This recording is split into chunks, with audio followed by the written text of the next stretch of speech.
So here in the laser shed, you can see it's rather congested. I don't have a very large work area. I'm using this. I've got a heat lamp there that's used for curing stuff like the powder coats, which is what I used in there. That has to be buffed and cleaned. Because I'm taking videos of stuff, I've got the stand on top of my acrylic paint, as well as the rag box that I've got, the wipes. Here's my setup and my rig. Now, because I'm down to one machine, instead of having one for glass and stuff that needs these risers, which elevates the machine to get over the piece, I have improvised, as I've been doing quite frequently, just a 2x4 that I cut. I actually measured things. I measured the clearance of the module to the base, and then once the riser was on there, so I knew how high to make it. So now I have this piece that sits inside here that I can do my flat kind of work on, take that out, and then work with the round stuff. Those are just holes I burned in there because there's this piece that you use when you're using glass, and that in there is to stick on the end of the glass so that it doesn't wander off. Well, the problem is that doesn't stick into anything.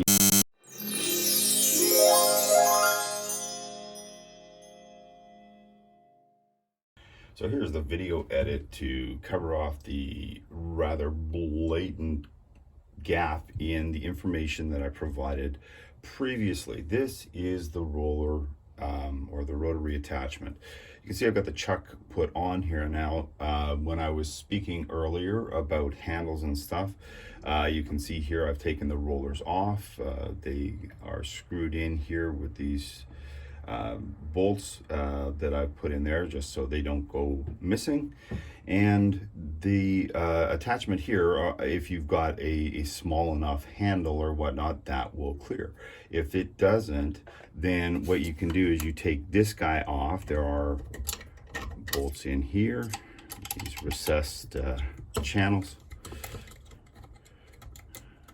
All right, and there he is. Having a slightly magnetized tool is quite helpful, especially when you can't see what you're doing down there. And there we go. So that takes that off. To do it the other way around, this piece also comes off and will turn around. So you can put this higher. So you would elevate the entire situation so that you could put on a glass, which I have kicking around here somewhere. I had a mug, and the mug had a handle, and you can see it's pretty substantial handle. So when we have the chuck on in the normal position, when it's attached there, as that turns around, that handle is going to make contact with the plate. So you can turn this whole thing around so this is facing that way. You elevate this so that you get the necessary clearance that you need for the piece that you're working on. So we're going to go and put this out of the way here for right now, and talk about the other pieces that I poorly explained before. And these are the rollers.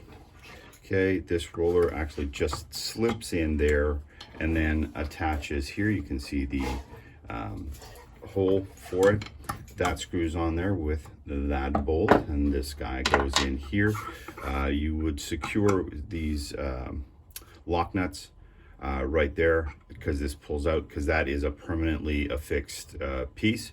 So that goes in there.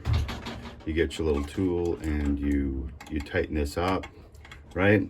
And that sticks in there. And again, it has the same connection down here, where you can either put it in that one or that one. So you have a variety. You see the channels in here where You can have your roller in different positions depending on the size of your piece.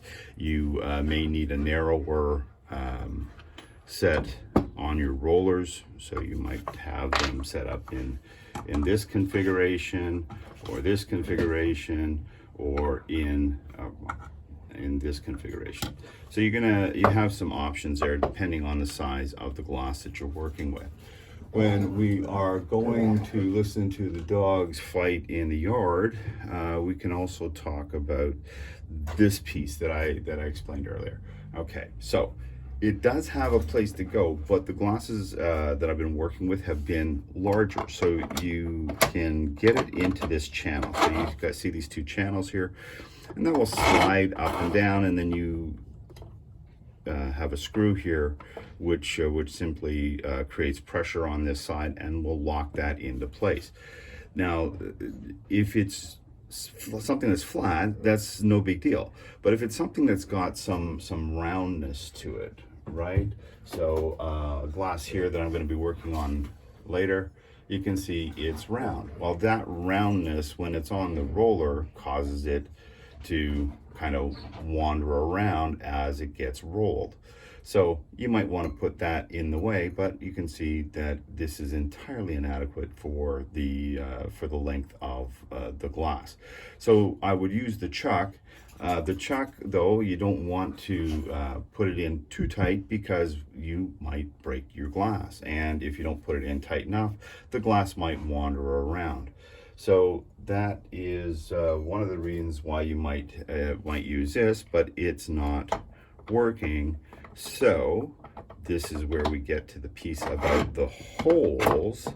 That way I can put that in there. And I have kind of jury-rigged with a coat hanger, speaking of improvisation, and drilled a couple of holes in the board here. So now I have a means by which I can control. This will stay stopped there, and this will help keep the glass from wandering forward as a barrier. This probably needs a little bit more development to be more effective, but it's what I'm working with right now.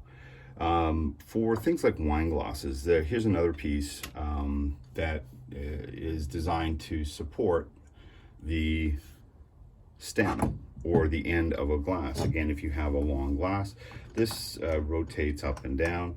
So when we go back to our round glass here, our round glass is going to sit, what I would do is I would put it further down the thing, right? I would get this to support at near the base here, and then I move it up and down depending on where I'm going to etch, because you can see that roundness. You need a consistent distance between your laser head and the material that you're working with. So you know, if I wanted to etch up here more, I would turn this down so that that would move that way. If I turn it up, it's going to go this way.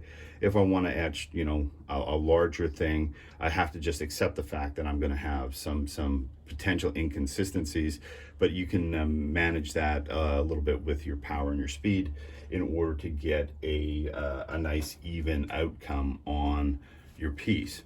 So that is the rotary attachment kind of in a nutshell. You have a chuck key here. Because it's a chuck, you need a chuck key to tighten stuff up. And then I will be running something later to show you how that all works.